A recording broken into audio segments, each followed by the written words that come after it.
Welcome to Massa Beers. My name is Matt. We do the beer stuff here, and we are back with a kind of newish thing we're doing. Mix packs. Mix pack reviews. Let's see, can we do this in a better way here? I guess I can do it. No, this will work. It's summertime, and during summertime, this box tells you it's summer, by the way. I actually like to kind of dip into a lot of variants when it comes to chuggers. And mix packs tend to offer that, So I figured it'd be cool to kind of sit here and actually dive into a couple different mix packs and kind of review them as a whole and see if they kind of make sense as a mix pack, whether I like them or not. First one I did was a Sierra Nevada summer pack, and we're going to do the same summer pack we're doing from, I guess, what would be my version of Sierra Nevada, East Coast version of Sierra Nevada, Troegs. It's kind of, the biggest kind of brewery from kind of where I am. It's probably a toss-up between like Victory and Troegs in Pennsylvania. They do a bunch of different beers, a bunch of different beers I love. Troeganator, one of the best doppelbocks in the game, and a bunch of other beers. But I saw this actually on a shelf, and it has 5 beers in it. And most of them are relatively chuggers here. We have their summer lager, which is probably their lightest version in here, followed by their Sunshine Pils, which I'm actually a big fan of. I drink that on the reg. Field Study, which I've never had in a can. Actually, Field Study might be over here. I'm looking at my side of the box. Field Study, probably the reverse on those two that I was talking about. Field Study, which I had a bottle I thought was quite fantastic, but that was a couple years ago. And then 2 iterations of their Perpetual, so their Perpetual base and their Perpetual Haze. They run the gamut as far as ABVs. I think there's 4.5% on the lagers. I want to say, what is it? I got them right in front of me. 6.2 on Field Study, and then 7.5, I believe, on both Perpetuals. So I figured I'd dive into this. I don't know what else there is on the box. $19. I paid $19.99. I paid for this pack. So it's a 15 pack. Instead of a 12 pack. I think that's pretty goddamn value, especially when it comes to stuff from Troegs. I think their beers across the board are always awesome. Sometimes they're not otherworldly, but they're always really, really great. And their low ABV chugger stuff tends to be stellar. So here are all the cans. I don't think there's anything else I'm going to miss on here. There's story time on each one of them. We're not going to dive into it.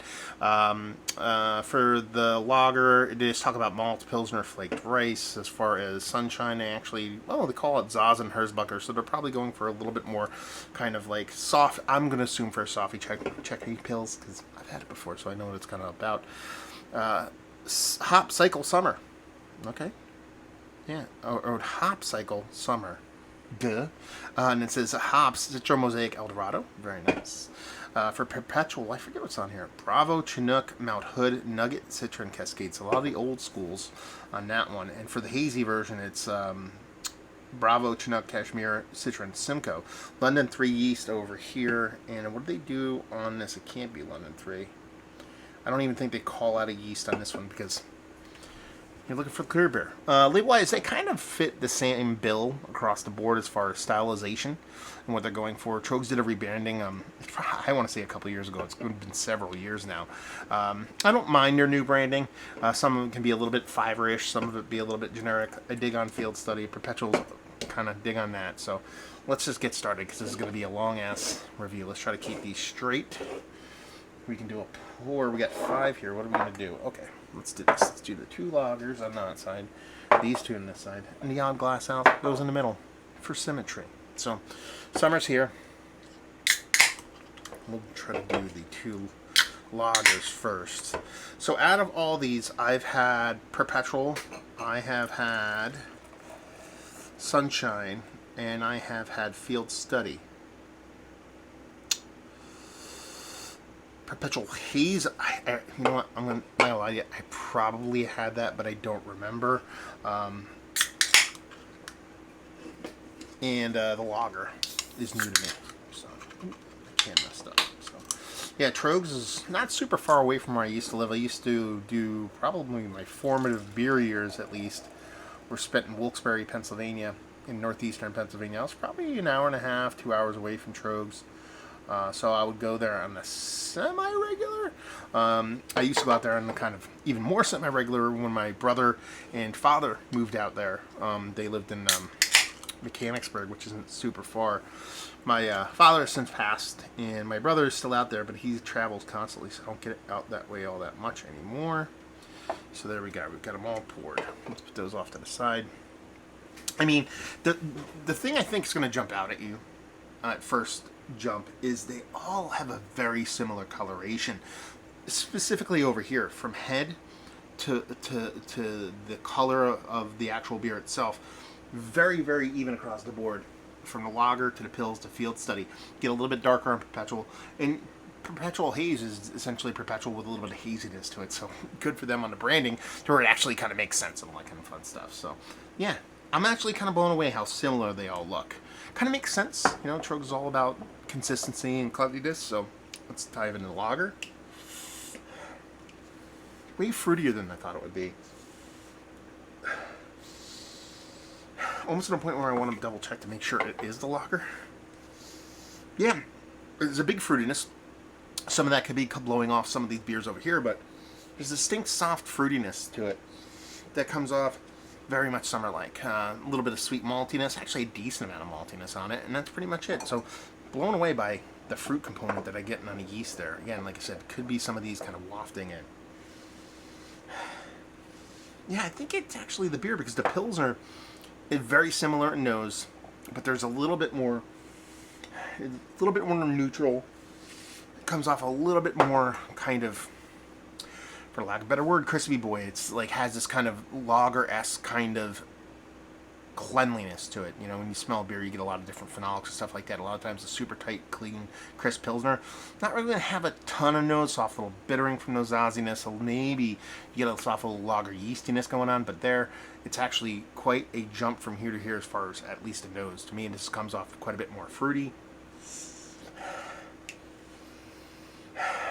Clean still, but there just seems to be a little bit of a difference, a gap. So field study should be quite a bit different. Yeah, just gobs and gobs and gobs of fruit. We're dealing with like tons of tropical fruit, tons of like sweeter kind of non-pithy kind of citrus, but it really leans heavily in like a tropical fruit kind of kiwi thing for me.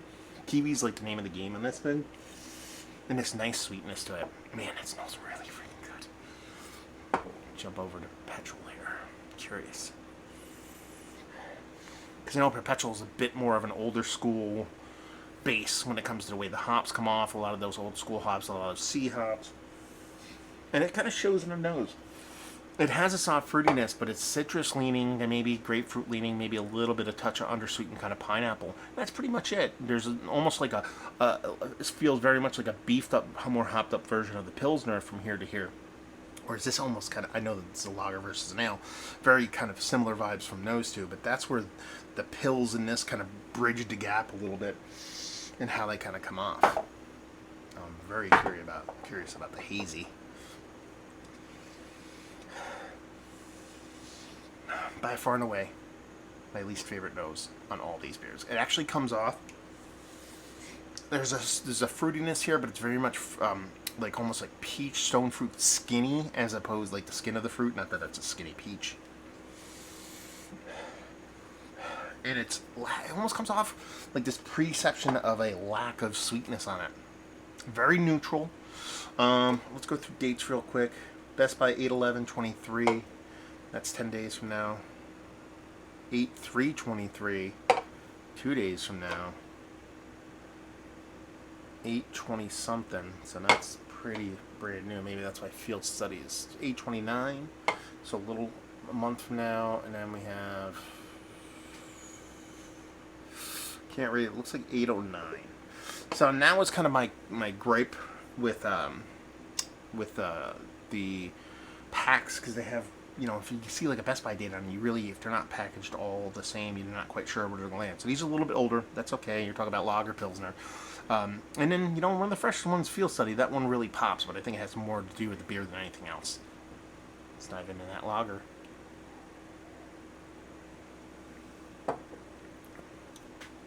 Yeah. It's actually more bitter than I thought it would be. Really clean. Slightest touch of like metallic astringency to it. I don't know if that's a yeast thing or it's just, how their water profile works or something along those lines. Not super aggressive, so it's not like going to ruin beer by any stretch of the imagination.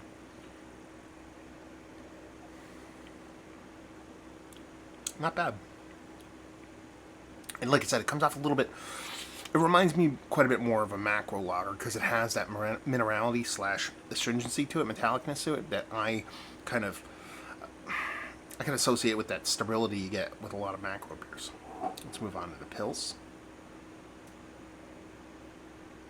That beer's so good. That beer's so good. Yeah. Really, we end up with a fuller, it's weird because I'm going to say a fuller, crisper mouthfeel. You're like, it's a full mouthfeel or is it a crisp mouthfeel? It's a fuller beer. There's more to it. The malt bill shows up a bit more. The hops are more present. There's more to this beer. At the same time, it comes off as crispier than this beer, but with that added component of actually getting a decent malt presence on it. Like on the nose over here, like I said, I get a bit of fruit and stuff like that from the lager. Not really getting much of that on a taste. Whereas the Pils is a bit more neutral in the nose, but in the taste it actually jumps up and becomes alive. As I read the beer off, I'm going there like, oh, okay, maybe a pseudo Czech Pils version. Very much Czech Pils, maybe dialed back a notch to what you typically expect from a Czech Pils, but it has that nice staunch bitterness with this really nice kind of malt bill to it, and this super clean, super crisp, super drinkable beer. Like by far and away. We're only 2 beers in, but I told you I drank this on a reg, so this beer is the goods. I'm excited about field study. Let's dive in.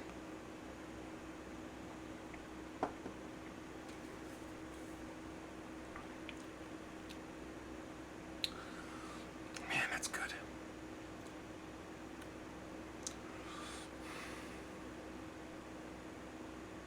Yeah, see, the weird thing about this, and the reason why I'm kind of reading it, it comes off a little bit like a summer wet hop beer. I know it's kind of counterintuitive because it's not harvesting season. But the way the hops come off on this beer, they have this slightly oily presence to them, to where it's like almost a whole cone wet hop kind of beer, with very much summery vibes. It has very much a Pilsner malt kind of base. I wonder what the malt is shared between these two. This is Lowell Rustic Pale malt, and then oats. Over here we have straw and golden. I'm very blown away that there's oats in there. It does have a little bit of softer mouthfeel. Doesn't add anything to its kind of haziness or whatever, but it probably cuts that edge of the malt and just makes it a little bit more kind of silky. But it has the cleanliness of that lager, or the Pilsner I should say. But it really jumps out at you with those hops. Coming on very fruity, very kind of tropical fruit with a nice dollop of non-bittering kind of citrusy pineapple bit without anything overly, like I said, pithy, but a touch of bittering fluttering in the back. And it's just that oily kind of wet hoppy experience, but in the summer version of a beer. It's very, very, very tasty. Curious about Perpetual, curious about all of them. Cheers.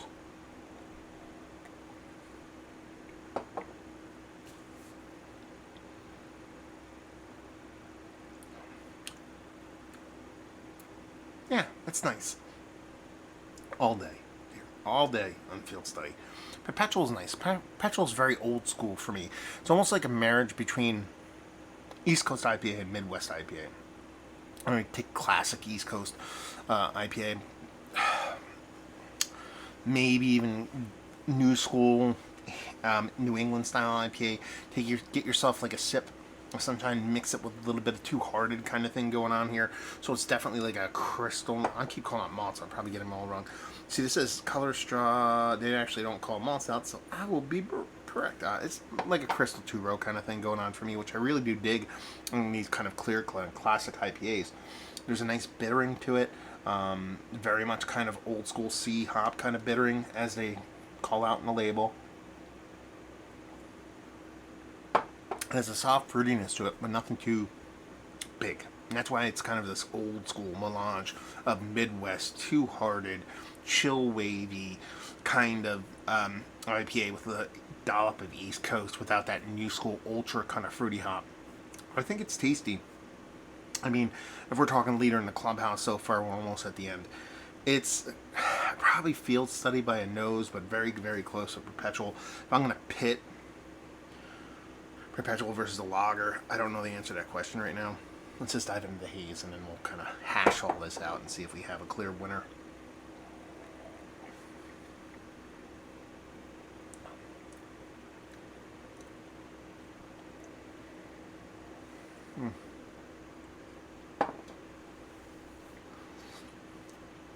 Something weird with that going on.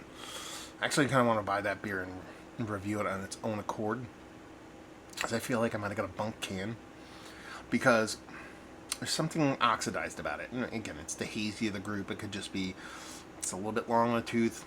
You know, the hazy's not going to hold up all the well. One of the big downfalls with a lot of these mix packs is even if you're pulling them from a fridge like I did, more often than not, they tend to not be refrigerated. They take up a lot of space. Fridge space is a premium, so even in warehouses and distributors, they tend to not be refrigerated. So that's kind of like the, I guess, say that most biggest knock against buying these is that you're not quite sure if they're getting that cold treatment the whole time.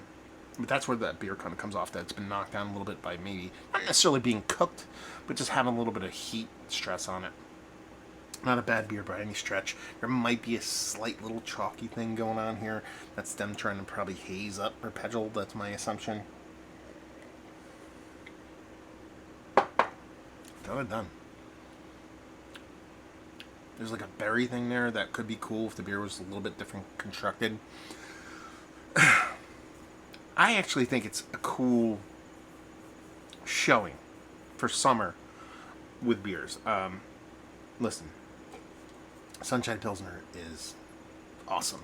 This beer is fantastic. This is a probably semi-rotational regular for me. I will drink this beer all day, never have an issue with it. The lager's fine. I like it. It's not too bad. It had that little metallic thing going on, but again, it could be a minerality thing. You give me a liter of that to start off the day, I'm not complaining.